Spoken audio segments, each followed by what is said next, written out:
اللهم صل على سيدنا محمد يا رب صل وسلم دائما ابدا على حبيبي. ام عندهم الغیب فهم یکتبون، یہ آیت ہے جس پر آج میں نے درس دینا تھا، وقت تھوڑا رہ گیا تو مختصر دیتا ہوں. قرآن کہہ رہے ام عندهم الغیب فهم یکتبون، کیا ان کے پاس غیب کا علم ہے جس کو یہ لکھ رہے ہیں؟ کیا علم؟ یہ خوش فہمی کا شکار ہیں. دیکھو جتنے بھی لوگ جو مذہب کو فالو نہیں کر رہے، حقیقت میں وہ اس خوش فہمی میں مبتلا ہیں کہ ہمیں کچھ بھی ہونے والا نہیں ہے. جیسے ہماری حالت اچھی ہے، ہمارا فیوچر بھی ایسا، یا تو مر کے ختم ہو جائیں گے، اور اگر مل بھی گیا تو کوئی برا نہیں، ہم کوئی برے تھوڑی ہیں، ہم کوئی برے تھوڑی ہیں. تو اللہ نے اس کا جواب دیا کہ کیا ان کے پاس فیوچر کا علم ہے؟ پہلے سے مستقبل کے بارے میں کبھی بھی بات کی جائے گی تو علم کے بغیر نہیں کی جا سکتی. کوئی آدمی کہہ رہا ہے نا فیوچر میں ایسا ہونے والا ہے، تو آپ اس سے دلیل پوچھیں گے آپ کو کس نے بتایا؟ وہ تانے بانے ملائے گا، صغرے کبرے ملائے گا، تو پھر اس کے بعد اگر وہ ایسے ہی کہہ رہا ہے کل یہ ہو جائے گا، پرسوں یہ ہو جائے گا، دیکھو مستقبل کے بارے میں میں یہ کہوں کہ کل پیر ہے تو یہ بھی فیوچر کی خبر ہے. آپ اس میں مجھ سے یہ پوچھ سکتے ہو کہ کیا دلیل ہے؟ میں کہوں گا دلیل یہ کہ آج کیا ہے؟ اتوار ہے. یہاں دلیل ہے، یہاں میرے لیے یہ دعویٰ کرنا درست ہے کہ کل کیا ہے؟ پیر ہے. لیکن اگر میرے پاس دلیل نہیں ہے اور میں کہوں کہ کل جو ہے وہ کل دنیا میں 3000 آدمی مر جائیں گے ایک ہی کسی حادثے میں، تو لوگ پوچھیں گے بھائی کیا دلیل ہے کسی حادثے میں 3000 آدمی مر جائیں گے؟ اب میرے ذمے کیا ہے؟ میں کہوں وہ ویسے ہی میرا ذوق کہہ رہا ہے.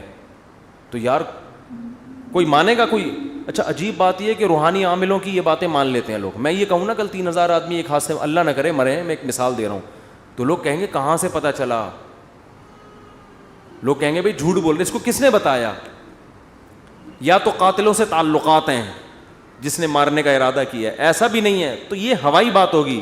لیکن یہی بات روحانی عامل کرے گا تو لوگ کیا کریں گے؟ حضرت کا علم ہے بھائی، حضرت کے پاس بولو علم ہے. ابھی روحانی عاملوں پہ نہیں جاؤں گا، پھر میں معین اختر کی طرح نا بلب کے رشتہ داروں کو بھی، تو اب تو میں روحانی عاملوں کے رشتہ داروں کو بھی اچھے الفاظ سے یاد نہیں کرتا. رشتہ داروں سے مراد وہی جو بلب کے رشتہ دار تھے. اب آپ کہیں گے بلب کے کون سے رشتہ دار ہوتے ہیں؟ ہمارے ہاں کبھی بھی جس بندے کو برا کہا جاتا ہے گالی اس کو نہیں دی جاتی، ہمیشہ اس کے رشتہ داروں کو ہمیشہ گالی دی جاتی ہے. یہ ہمارے ایک ٹرینڈ چل نکلا ہے. تو قرآن کہتا ہے کہ ام عندهم الغیب فهم یکتبون. کیسے دیکھو ہمیں جھنجھوڑ رہا ہے قرآن کہ تم اپنے بارے میں کیوں فرض کر کے بیٹھے ہوئے ہو کہ تمہیں کچھ بھی ہونے والا نہیں ہے، تمہیں سزا نہیں ملے گی. یہ تمہیں کس نے بتایا ہے؟ فاصبر لحکم ربک ولا تکن کصاحب الحوت. جب نبی یہ مطالبے کرتے تھے تو پھر بھی آگے سے کوئی رسپانس نہیں ملتا تو انسان کو بے انتہا تکلیف ہوتی ہے کہ کن پتھر دل لوگوں سے واسطہ پڑا ہے. تو قرآن کہتا ہے فاصبر، اے نبی آپ کیا کرو؟ صبر کرو. ولا تکن کصاحب الحوت، مچھلی والے یونس کی طرح جل باز مت بنو. حضرت یونس علیہ السلام کی قوم نے بھی یہی سلوک کیا، لیکن یونس علیہ السلام چاہتے تھے جلدی سے فیصلہ ہو اور اپنی قوم کو چھوڑ کے نکل گئے. تو اللہ نے اس پہ آپ کی تنبیہ کی. تو آپ بھی اے نبی جلد بازی مت کریں. تو یہ نبی کے ذریعے سے ہمیں بھی بتایا جا رہا ہے کہ آپ حق کی دعوت دیتے رہیں اور یہ نہ دیکھیں کہ یہ جو اللہ کے نافرمان لوگ ہیں، جو حق کو نہیں ماننے والے لوگ، وہ پھر بھی پھل پھول رہے ہیں. اس ٹینشن میں مت آؤ، کیونکہ اللہ انصاف کرتا ہے مگر اس میں دیر ہوتی ہے، اندھیر نہیں ہوتی. وہ لے گا انتقام، ان کو اپنے حال پہ چھوڑ دو. یہ اللہ کی حکمت اسی کا تقاضا کرتی ہے، چھوڑ دیا جائے اپنے حال پہ. آج جو اہل حق ہے نا ان کو بہت تکلیف ہوتی ہے کہ جب یہ ہم صحیح بات کر رہے ہیں لیکن آگے جواب جو مل رہا ہے وہ کیا مل رہا ہے؟ الٹا، کوئی مان کے نہیں دے رہا. تو اللہ فرماتے ہیں وَلَا تَكُنْ كَصَاحِبِ الْحُوتِ إِذْ نَادَى وَهُوَ مَكْظُومٌ. یونس علیہ السلام نے جلد بازی کی اور بالآخر اللہ کی طرف سے ان کو دنیا میں تنبیہ ہوئی ہے, سزا ملی ہے. اور وہ سزا کیا ملی؟ اذ نادا وہو مکظوم, مچھلی کے پیٹ میں گئے, غم سے گھٹ رہے تھے اور اللہ کو پکارا, فنادا فی الظلمات اللہ الہ الا انت سبحانک انی کنت من الظالمین, اے اللہ تیرے سوا کوئی عبادت کے لائق نہیں. غلطی کس کی ہے؟ میری غلطی ہے, میں نے اپنی جان پہ ظلم کیا. تو اللہ نے کیا کیا؟ مچھلی کے پیٹ سے نکال لیا. دیکھو یونس علیہ السلام نے اللہ کے حکم پہ کتنا عرصہ تبلیغ کی, قوم نے نالائقی کی, پھر بھی نہیں مانے. سزا بجائے قوم کو ملنے کے کس کو مل رہی ہے؟ بولتے کیوں نہیں؟ الٹا حضرت یونس علیہ السلام کو مل رہی ہے سزا. تو اب آپ بتاؤ کیسا پیغمبروں کا صبر کا پیمانہ ہے. ایسے موقع پہ بھی اللہ کے خلاف کوئی شکایت زبان سے بولو نہیں نکال. کیوں؟ اللہ یونس علیہ السلام کے عمل میں ہمیں بتا رہے ہیں کہ دینداری کا یہ مطلب نہیں ہے کہ تم اچھے بنو گے تو اللہ کی نوازشیں آنا شروع ہو جائیں گی. دینداری کا مطلب یہ کہ جو اللہ کا کام ہے وہ اس کو کرنے دو. تمہارا کام ہے عاجزی انکساری, بس میں ہی غلط, صحیح ہو کے بھی کون غلط؟ میں غلط. ہمیشہ غلطی کس کی کھاتے میں ڈالنی ہے؟ بولتے کیوں نہیں؟ دیکھو ہم نماز پڑھتے ہیں, نماز کے بعد 3 دفعہ استغفر اللہ پڑھتے ہیں, تو کیا کسی نامحرم کو دیکھا ہوتا ہے ہم نے نماز میں؟ بولتے کیوں نہیں؟ تو کوئی تک بنتا ہے استغفر اللہ کا؟ یا ہم نے کوئی جرم کیا ہے, نماز پڑھی اور کیا کہلوایا جا رہا ہے؟ استغفر اللہ استغفر اللہ. بھائی اگر استغفر اللہ پڑھنا تھا تو یہ نماز پڑھی کیوں کہ تم نے؟ ہمیں یہ بتایا جا رہا ہے کہ تم نیکی کر کے بھی کیا سمجھو جیسے تم نے گناہ کیا ہے. کیسے گناہ؟ نماز گناہ نہیں ہے بھائی. تم یہ کہو اے اللہ جس طرح سے پڑھنی چاہیے تھی اس طرح سے نہیں پڑھی میں نے, تو نیکی کر کے بھی کہا جا رہا ہے کہ ہم غلط ہیں. ہم نے اللہ جو پڑھنی تو ہمیں معاف کر دے, ہم سے نہیں ہوئی صحیح, ہم سے کام کیا ہو گیا؟ غلط ہو گیا. مجھے یاد ہے 25-30 سال پرانا قصہ ہے, چھوٹا بچہ تھا میں اس وقت. ایک تبلیغی جماعت میں نا ایک صاحب کے سال پہ سال لگ رہے تھے, پوری دنیا میں وہ ان کے سفر ہوئے, بڑا انہوں نے وقف کیا ہوا تھا اپنے آپ کو تبلیغی جماعت کے لیے. تو میرا ان سے ٹاکرا ہو گیا. وہ مجھے سمجھانے لگے جماعت میں نکلو سیرو سے, جیسے تبلیغ والے کرتے ہیں. اب مجھے پتا تھا یہ بہت ہی پرانے کھیڑو ہیں اور ان کی تو زندگیاں گزر گئی ہیں اس کام میں. میں نے کہا ماشاء اللہ اللہ نے آپ سے بڑا کام لیا ہے تبلیغ کا. کہتے ہیں میں نے بہت بگاڑا ہے تبلیغ کے کام کو. کہہ رہے ہیں ہم تو کام بنانے والے نہیں, کس میں ہم تو بگاڑنے. کہہ رہے ہیں میں تو بگاڑ ہی رہا ہوں جب سے. مجھے ان کا یہ اسٹائل بہت اچھا لگا. یعنی اپنے آپ کو کہہ رہے ہیں کہ تبلیغی جماعت میں اگر کوئی خرابی ہے تو وہ کس کی وجہ سے ہے؟ بولو. وہ اپنے بارے میں کہہ رہے ہیں وہ کس کی وجہ سے, مجھے نہیں کہہ رہے تھے, اپنے بارے میں کہہ رہے تھے. وہ کس کی وجہ سے؟ میری وجہ سے. کہہ رہے ہیں ہم کام بنانے والے نہیں بلکہ بگاڑنے والے ہیں. اب کوئی فسادی ہوتا تو کہتا ہے جب بگاڑنے والا تو کر کیوں رہا ہے پھر ہمیں؟ یہ تو اس نے خود کہا ہے, اپنی زبان سے بولا ہے کہ ہم بگاڑنے والے ہیں. یوٹیوب پہ کلپ ڈالتا ہے, یہ دیکھو خود. تو مجھے ان کی یہ تواضع پسند آئی. میں نے کہا دیکھو یہ بیچارہ صبح و شام اس کام میں لگا رہتا ہے, مگر یہ کہہ رہا ہے جو تبلیغ کا کام پھیل رہا ہے اس میں جو برکتیں ہو رہی ہیں وہ میرے علاوہ لوگوں کی وجہ سے ہو رہی ہیں, اور جو خرابی آ رہی ہیں وہ کس وجہ سے ہو رہی ہیں؟ وہ ساری میری وجہ سے ہو رہی ہیں. تو آج مارکیٹ میں یہ چیز کیا ہے؟ شارٹ. ہر اچھا کام میں نے کیا, برا کام ستار بھائی نے کیا. ستار بھائی نہ ملیں کہیں مجھے. ایک دن ایک فون آیا, میں نے فون اٹھایا, کون؟ کہہ رہے ہیں ستار بھائی بات کر رہا ہوں. ارے میں نے کہا بیٹا یہ مجھے نہیں چھوڑے گا, یہ کہے گا مفتی صاحب بہت تم نے جو ہے نا, لیکن وہ شکر ہے ایسی کوئی بات تھی نہیں. تو جنات کا دیکھ لو, قرآن مجید میں آتا ہے کہ جب نبی صلی اللہ علیہ وسلم نے تبلیغ کا کام شروع کیا نا, تو جنات بھی کی ایک جماعت نے نبی کے قرآن کی تلاوت سنی اور جا کے اپنی قوم کو انہوں نے تبلیغ کرنا شروع کی. تو تبلیغ کا انداز دیکھو جنات کا, کیونکہ ہدایت مل گئی تھی ان کو, مسلمان ہو گئے تھے.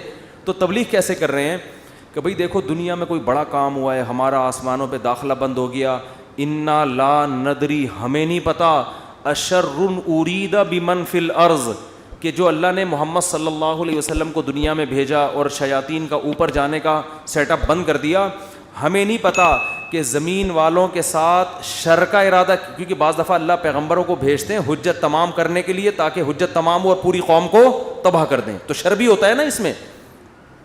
کہہ رہے ہیں انا لا ندری ہمیں نہیں پتا, اشر ارید بمن فی الارض کہ جو لوگ زمین میں رہتے ہیں ان کے ساتھ برائی کا ارادہ کیا گیا ہے، ام اراد بہم ربہم رشدا، یا ان کے رب نے ان کے ساتھ بھلائی کا ارادہ کیا ہے؟ اسٹائل نہیں سمجھ میں آیا میرا خیال ہے. دیکھو جملہ یہ ہونا چاہیے تھا کہ ہمیں نہیں پتہ یہ جو کچھ ہو رہا ہے، ہمیں نہیں پتا کہ رب نے ان کے ساتھ برا چاہا ہے یا اچھا چاہا ہے. اصل میں تو یہ ہونا چاہیے نا. لیکن جنات کیا کہہ رہے ہیں؟ آج کل تو انسان اتنے سمجھدار نہیں ہے جتنے اس زمانے کے جنات سمجھدار تھے یار.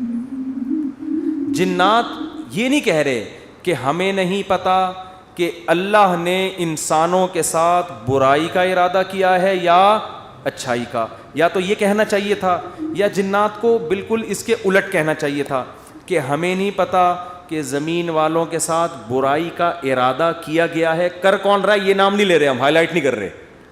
انسانوں کے ساتھ برائی کا ارادہ کیا گیا ہے یا اچھائی کا ارادہ کیا گیا. دونوں پیسو وائس ہوتے ہیں. ایکٹیو پیسے کا فرق تو پتا ہوگا نا. بھائی اس نے مارا ہے، وہ مارا گیا ہے. جب ہم کہتے ہیں ہی از کلڈ، وہ مارا گیا ہے، تو مارنے والے کو ہم شو نہیں کر رہے ہوتے. فاعل کا نہیں پتا ہوتا، سبجیکٹ کا نہیں پتا ہوتا کہ مارنے والا ہے کون. سمجھ میں نہیں آ رہی. تو قرآن کہہ رہا ہے ہونا یہ چاہیے تھا کہ جنات یا تو شر اور خیر کا ارادہ کرنے والے کا نام نہ بتاتے کہ کون ارادہ کر رہا ہے، بلکہ دونوں کو پیسو وائس میں لاتے کہ ہمیں نہیں پتا کہ زمین والوں کے ساتھ برائی کا ارادہ کیا گیا یا اچھائی کا ارادہ کیا گیا. یا تو یوں کہتے، اور اگر سبجیکٹ کا ذکر کرتے تو یوں کہتے ہمیں نہیں پتا کہ رب نے زمین والوں کے ساتھ برائی کا ارادہ کیا ہے یا اچھائی کا ارادہ کیا ہے. لیکن جنات اتنے ہوشیار، جب اچھائی کا تذکرہ آیا تو رب کا تذکرہ کیا، برائی کا آیا تو سبجیکٹ کو کیا کر دیا؟ حذف. تو کیا کہہ رہے ہیں؟ انا لا ندری، ساڈی عقل وچ یہ بات نہیں آندی، سانو نہیں پتا کہ اشر ارید بمن فی الارض، پیسو وائس، کہ زمین والوں کے ساتھ برائی کا ارادہ کیا گیا ہے. کون کر رہا ہے یہ نہیں بتائیں گے. یہ میں نہیں بتاؤں گا، یہ نہیں بتاؤں گا میں. حالانکہ وہ بھی کون کر رہا ہے؟ اللہ ہی کر رہا ہے نا، لیکن اللہ کا نام نہیں لے رہے. ہمیں نہیں پتا کہ زمین والوں کے ساتھ برائی کا ارادہ کیا گیا ہے یا اللہ نے اچھائی کا ارادہ کیا ہے. اچھائی کی جب بات آئی تو اللہ کی طرف نسبت، برائی کی بات آئی تو وہ بھی تو اللہ ہی ارادہ کر رہا ہے، لیکن اللہ کا نام ذکر نہیں کر رہے. ادب کی وجہ سے کہ بھائی برائی اگر ہو رہی ہے تو اللہ تو کر تو رہا ہے، لیکن انسانوں کی حرکتوں کی وجہ سے ہو رہا ہے، تو گویا انسان خود ہی کر رہے ہیں اپنے ساتھ. یہ اللہ تو محض ایک خالق ہے، کر کون رہے ہیں؟ یہ خود ہی کم وقت کر رہے ہیں. اچھائی ہو رہی ہے تو پھر اللہ کر رہا ہے. یہ تمیز ہمیں کس سے سیکھنی چاہیے؟ جنات سے. کوشش نہ کریں کسی جن ون کو بھلا کے تمیز کے چکر میں. ایسا نہ ہو کہ مارکیٹ سے بالکل شارٹ ہو جائیں. تو اس سے ہمیں یہ پتہ چلا کہ اسلام میں بڑے کا احترام ہے. بعض چیزیں حقیقت پر مبنی ہوتی ہیں مگر اس کو زبان سے ادا نہیں کیا جاتا. تو جیسے اللہ کی تعظیم ہے ایسے ہی بڑوں کی بھی تعظیم ہے. حدیث میں آتا ہے آپ صلی اللہ علیہ وسلم نے فرمایا جو ہمارے بڑوں کی تعظیم نہیں کرتا وہ ہم میں سے نہیں ہے. تو جب کوئی برائی کی نسبت کسی بڑے کی طرف کی جائے تو ابا کا نام لے کے نہ بتایا کرو یہ سب کچھ ابا نے کیا ہے. بولو بھائی یہ ہمارے گھر میں ہوا ہے، ٹھیک ہے نا، یہ ہمارے گھر میں. بولتے کیوں نہیں؟ مثال کے طور پر اس دن ابا ایسے پھل لے کر آئے جس کی وجہ سے بچوں کو ڈائریا ہو گیا. اتفاق سے اس دن ابا سڑے ہوئے پھل لے آئے سستے کے چکر میں. ابا ایسے کام کرتے رہتے ہیں مارکیٹ میں. اب بچے لیٹے ہوئے ہیں تو اب بیگم کو چاہیے یہ نہ کہے کہ انہوں نے ڈائریا پھیلایا ہے، بلکہ کہے ہمارے گھر میں ڈائریا پھیل گیا ہے. ٹھیک ہے نا. وہ ابا خود ہی سمجھ جائے گا کس نے کیا یہ کام. پھل کی طرف نسبت کرتے ان پھلوں نے بیمار کیا ہے. نسبت بولو. بچے بھی یہ نہ کہیں ہمارے ابا نے ہمیں بیمار کیا ہے، بلکہ بچے یہ کہیں ان پھلوں نے ہمیں، بلکہ پھل سے ابا سمجھ جائیں گے اصل میں مجھے چھیڑ رہے ہیں، بس ابا ہو گئے بیمار. آج کل ادب تمیز مارکیٹ سے بالکل شارٹ. ایک آدمی کو کرونا ہوا اس کے بعد اس کی بیوی کو بھی ہو گیا. مجھے بار بار آ کے بتا رہے میری بیوی کہہ رہی آپ کی وجہ سے ہوا ہے مجھے بھی. اب دیکھو اس آدمی کو تو ٹینشن ہوگی نا یار، وہ ہو گیا اللہ کی طرف سے ہو گیا.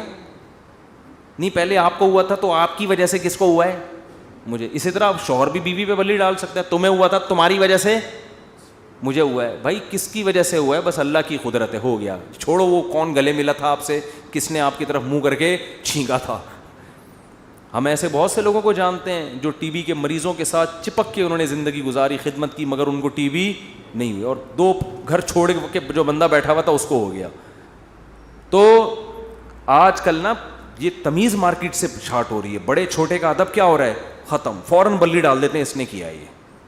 تو اگر کیا بھی ہو بھائی نسبت مت کرو, تقدیر کا حصہ, بھائی ہو گیا ہمارے ساتھ. قرآن دیکھو ابراہیم علیہ السلام کیا کہتے ہیں, وَإِذَا مَرِضْتُ فَهُوَ يَشْفِينِ. کیا خاندانی کلام ہے یار. حضرت ابراہیم کہہ رہے ہیں جب میں بیمار ہوتا ہوں اللہ مجھے شفا دیتا ہے. حالانکہ بیمار کون کرتا ہے؟ وہ بھی تو اللہ ہی کر رہا ہے نا. تو کہنا تو یہ چاہیے تھا کہ اللہ ہی بیمار کر کے اللہ ہی مجھے ٹھیک کر دیتا ہے. تو سوال ہے اس میں اللہ کی تعریف کی کیا ضرورت ہے؟ بیمار بھی تو اسی نے کیا تھا. لیکن اللہ کی حمد و ثنا کر رہے ہیں, بیمار تو میں ہو جاتا ہوں, شفا کون دیتا ہے؟ اللہ. تو یہ ادب تمیز سکھایا جا رہا ہے کہ انسان کے بچے بن کے زندگی گزارو, بڑے چھوٹے کا ادب کرو. القابات بھی بڑے چھوٹے کے لیے الگ الگ ہونے چاہیے. تو خیر قرآن کیا کہتا ہے؟ اے نبی فاصبر, آپ نے کیا کرنا ہے؟ صبر کرنا ہے. تو ہمیں بھی ترغیب دی جا رہی ہے کہ ہم یہ نہ سمجھیں کہ ادھر ہم دعوت دیں گے ادھر فوراً لوگ ہماری دعوت پر لبیک کہیں گے. جس کو جو بات سمجھائیں گے 2 منٹ میں اس کی سمجھ میں وہ بات آ جائے گی اور وہ بالکل ہمارے نظریات کے مطابق ہو جائے گا, اور اس طرح ہم ہنسی خوشی زندگی گزاریں گے. لوگ یہی کہتے ہیں, پھٹے اسی پہ ہوتے ہیں نا. باپ کہہ رہا ہو یار میں بیٹے کو سمجھا رہا ہوں, کم وقت کی سمجھ میں ہی نہیں آ رہا. بیٹا کہتے ہیں ہم ابا کو سمجھاتے ہیں, ابا کی سمجھ میں نہیں آ رہا. شوہر بیوی کو سمجھا رہا ہے, اس کی کھوپڑی میں نہیں آ رہا. بیوی شوہر کو سمجھا رہی ہے, اس کی کھوپڑی میں نہیں. اپوزیشن حکومت کو سمجھا رہی ہے, حکومت کی سمجھ میں نہیں آ رہا. حکومت اپوزیشن کو سمجھا رہی ہے, اپوزیشن کی سمجھ میں نہیں آ رہا. تو اگر دنیا میں جو بات سمجھائی جائے, میں کب سے کیا کیا سمجھا رہا ہوں سمجھ میں آ رہا ہے؟ کب سے کیا کیا سمجھا رہا ہوں سمجھ میں نہیں آ رہا. تو اگر ایسا ہی دنیا میں نظام ہو جائے کہ ادھر سمجھایا ادھر سمجھ میں آ گیا, تو سب ہنسی خوشی زندگی گزارنا شروع ہو جائیں گے. وہ ایک شاعر ہے ہندوستان کا, ان کا نام ذہن سے نکل گیا, طراز کر کے آتا ہے, پتہ نہیں ایچ ایم طراز ہے, کچھ ایم طراز کر کے آتا ہے, بڑے زبردست شاعر ہیں. میں نے جب ان کی ایک دفعہ شاعری سنی نا تو مجھے بڑا, اس لیے نہیں کہ مجھے نہیں پتہ کیسے آدمی ہیں, اچھے ہی ہوں گے, لیکن مجھے اردو سے ایک لگاؤ ہے, محبت ہے. تو ہندوستان کے شاعروں میں بڑی زبردست شاعری ہے اردو کی نا. تو میں نے جب اس بندے کی شاعری سنی میں نے کہا یار یہ 2014 کی بات ہے. میں نے کہا اس بندے سے ملاقات کا دل چاہتا ہے, اس نے اردو پہ بڑی محنت کی ہے.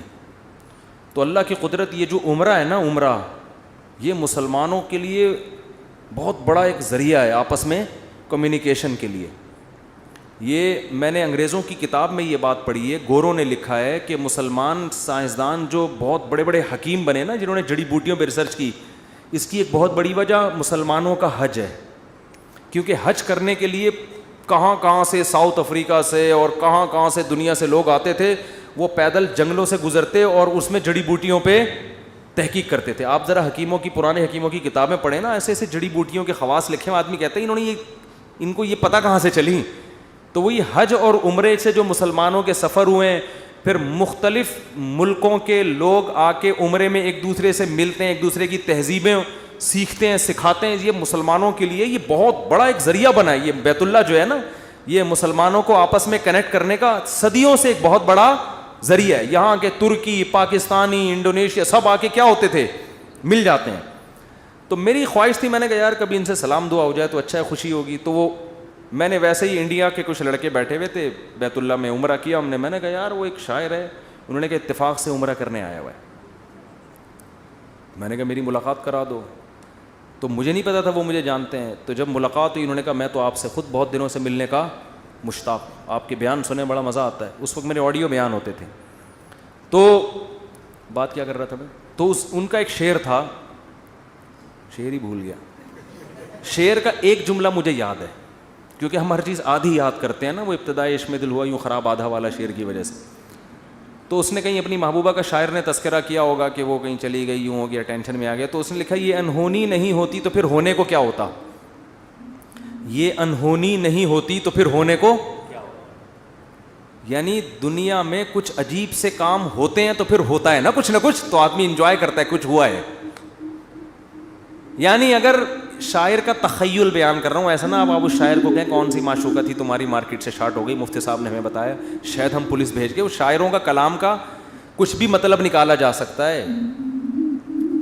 محبوبہ کے بجائے کچھ وسیم بھائی کو ڈال دو, ستار بھائی کو ڈال دو, وہ ٹینشن نہیں ہے.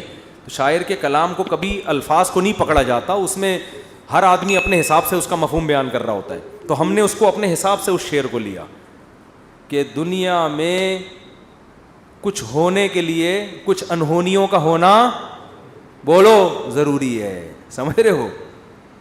دیکھو بعض لوگ کچھ کر کے موسٹ وانٹیڈ بن جاتے ہیں تو وہ اسی کو انجوائے کرتے ہیں, کہتے ہیں اگر یہ نہ ہوتا تو ہم موسٹ وانٹیڈ, وہ کیا ہے, بدنام جو ہوں گے تو کیا نام نہ ہوگا. نام پیدا کرنے کے لیے بدنام ہونا بھی ضروری ہے. تو اس نے کہا یہ انہونی نہیں ہوتی تو پھر ہونے کو کیا ہوتا. تو میں یہ کہہ رہا ہوں اگر یہ ٹینشنیں دنیا میں نہ ہو تو ہونے کو کچھ ہو ہی نہیں. آپ نے بیگم کو بات سمجھائی, سمجھ گئی, اس نے آپ کو سمجھایا, آپ کی سمجھ میں فوراً آ گیا کہ یہ کیا کہہ رہے. آپ نے اپنے بچے کو ایک دن کچھ سمجھایا, اس کی سمجھ میں فوراً آ گیا. تو گالیاں ہوتی ہیں دنیا میں پھر کوئی بلب کے رشتہ داروں کو گالیاں دیتا, بولو نا. تو خیر اور شر کا مقابلہ کیا ہو جاتا, ختم. پیغمبر امتیوں کو سمجھاتے 2 منٹ میں بات سمجھ میں آتی. نبی آ کے سمجھاتے بھئی یہ 360 بت پتھر کے بنے ہوئے تم نے رکھے ہوئے ہیں, یہ غلط ہیں. وہ کہتے ہیں او اچھا یہ تو بالکل صحیح کہا آپ نے, ہم اپنے ہاتھوں سے اپنے خدا کو بناتے ہیں, یہ بننے میں ہمارے محتاج, تو بھلا یہ ہماری مدد کیسے کریں گے. بات تو کلیئر تھی نا 2 اور 2 4 کی طرح, مگر ان کی کھوپڑی میں نہیں آئی ہے. 10,000 کا لشکر لے کے مکہ پہ حملہ ہوا ہے, خون بہے ہیں, لو عورتیں بیوہ ہوئیں, بچے یتیم ہوئے. اتنی سی بات سمجھانے کے لیے 23 سال کی ٹینشن ہے, پھر جا کے بھی سمجھ میں پھر بھی نہیں آئی. پھر مکہ فتح ہوا تو نبی نے بیت اللہ کے اندر 360 بت گرائے اپنے ہاتھوں سے, وہ بھی طاقت کے زور سے سمجھ میں آئی ہے, ورنہ پھر بھی نہیں آئی. اگر یہ حملہ نہ ہوتا تو آج تک 360 بت رکھے ہوئے ہوتے, آپ دلائل میں مناظرہ ہی کر رہے ہوتے, بحث ہی کر رہے ہوتے, کسی کی کھوپڑی میں نہیں آتی بات. تو بھائی اتنی بڑی حقیقت جب بحث سے کسی کی کھوپڑی میں نہیں آئی تو آپ کی بیگم آپ کی فرما بردار کہاں سے بن جائے گی, کیونکہ آگے اس کے پاس بھی دلائل ہوتے ہیں سمجھانے کے لیے. آپ اس کو جب سمجھاؤ گے شوہر کے یہ حقوق ہیں تو کہے گی کہ صرف شوہر ہی کے ہیں, بیوی کے نہیں ہوتے. اب کیا جواب دو گے آپ؟ اب یا تو 10,000 کا لشکر لے کے سسرال پہ حملہ کرو یہی ہوگا. 10,000 کا لشکر لے کے کیا کرو, سسرال پہ حملہ کرو, اپنے حقوق پاس کرواؤ. ایسا نہیں ہوگا. تو بس یہی ہے کہ آپ نے سمجھایا, نہیں سمجھ میں آیا اس نے سمجھایا, آپ کی سمجھ میں نہیں آئے, ہنسی خوشی زندگی گزارو. بولو یہ انہونی نہیں ہوتی تو پھر ہونے کو کیا ہوتا. تو اس لیے دنیا میں جو بھی ہو رہا ہے نا, اپنی ذمہ داری پوری کرو, اپنا الو سیدھا رکھو. جو اپنی ذمہ داریاں پوری کرو, باقی جو ہو رہا ہے ہونے دو, ٹھیک ہے نا. حکیم الامہ حضرت مولانا اشرف علی تھانوی رحمۃ اللہ علیہ ایک بات بہت زیادہ فرمایا کرتے تھے کہ جو چیز اختیار میں ہے اس میں سستی نہ کرو, جو اختیار میں نہیں ہے اس کی ٹینشن مت لو. اولاد بگڑ گئی, بھائی آپ نے کوشش کی سمجھانے کی, اب کنٹرول میں نہیں ہے, چھوڑ دو یار. ساری زندگی یہی ٹینشن نہیں, بولو پالتے ہیں ٹینشن, میرا بچہ کیوں نہیں صحیح ہو رہا, میرا بچہ کیوں نہیں صحیح ہو رہا, میرا بچہ کیوں نہیں صحیح ہو رہا. چھوڑ دے یار اس کو اپنے حال پہ, چھوڑ دو اس کو اپنے حال پہ. یہ کیوں نہیں ٹھیک ہو رہا, وہ کیوں نہیں ٹھیک ہو رہا, یہ کیوں نہیں صحیح ہو رہا, عمران خان نے جو وعدے کیے تھے پورے کیوں نہیں ہو رہے. تمہارے اور کم ٹینشن ہے یار. تو اللہ پوچھ لے گا بھائی جو آپ نے وعدے کیے تھے پورے کیے کہ نہیں کیے.